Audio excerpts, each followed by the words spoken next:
इस पूरे ब्रह्मांड में ऐसी कोई ताकत नहीं जो इंसान की इच्छाओं की पूर्ति कर सके, क्योंकि इंसान की इच्छाएं एक समुद्र के समान होती है जिसे कभी भी भरा नहीं जा सकता। मनुष्य अपने सच्चे हृदय से जो दान दे सकता है वह अपने हाथों से नहीं दे सकता, और मौन रहकर हम जो कह सकते हैं वह हम अपने शब्दों से नहीं कह सकते। जिस व्यक्ति के पास संतुष्टि नहीं है उसे कितना भी मिल जाए वह असंतुष्ट ही रहेगा। श्री कृष्ण जी कहते हैं, जिस व्यक्ति को आपकी कद्र नहीं उसके साथ खड़े रहने से अच्छा है आप अकेले रहे। यदि आप किसी के साथ मित्रता नहीं कर सकते हैं तो उसके साथ शत्रुता भी नहीं करना चाहिए। क्रोध की अवस्था में भ्रम जन्म लेता है, भ्रम बुद्धि को नष्ट कर देती है। बुद्धि के नष्ट होते ही व्यक्ति का पतन हो जाता है।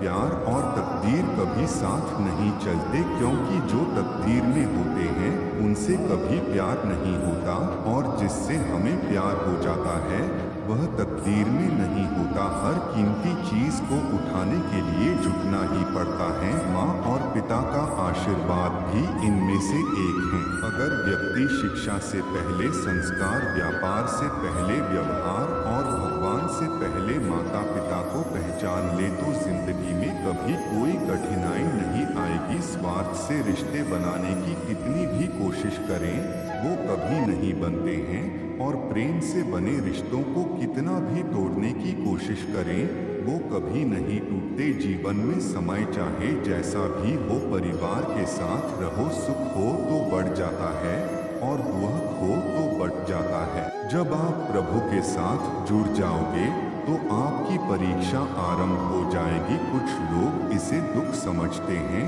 तो कुछ लोग प्रभु की कृपा। राधा कृष्ण का मिलना तो बस एक बहाना था, दुनिया को प्यार का सही मतलब समझाना था। प्रेम एक ऐसा अनुभव है जो मनुष्य को कभी परास्त नहीं होने देता, और घृणा एक ऐसा अनुभव है जो मनुष्य को कभी जीतने नहीं देता। इस संसार में मूर्ख व्यक्ति, अधर्मी, अज्ञानी व नास्तिक प्रकृति का व्यक्ति मेरी शरण स्वीकार नहीं कर सकता। आत्मा न तो जन्म लेती है, न कभी मरती है, और न ही इसे कभी जलाया जा सकता है, न ही पानी से गीला किया जा सकता है।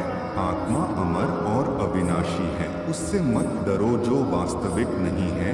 ना कभी था ना कभी होगा, जो वास्तविक है वो हमेशा था और उसे कभी नष्ट नहीं किया जा सकता। मोहग्रस्त होकर अपने कर्तव्य पद से हट जाना मूर्खता है, क्योंकि इससे ना तो तुम्हें स्वर्ग की प्राप्ति होगी और ना ही तुम्हारी कीर्ति बढ़ेगी। ज्ञानी व्यक्ति को कर्म के प्रतिफल की अपेक्षा कर रहे अज्ञानी व्यक्ति के दिमाग को अस्थिर नहीं करना चाहिए, जिसे तुम अपना समझकर मग्न हो रहे हो। बस यही प्रसन्नता तुम्हारे दुखों का कारण है। चलिए दोस्तों, आज के लिए इतना ही। अगर वीडियो पसंद आया हो तो वीडियो को लाइक करके और चैनल को सब्सक्राइब कर लेना। मिलते हैं अगली वीडियो में, तब तक के लिए राधे राधे।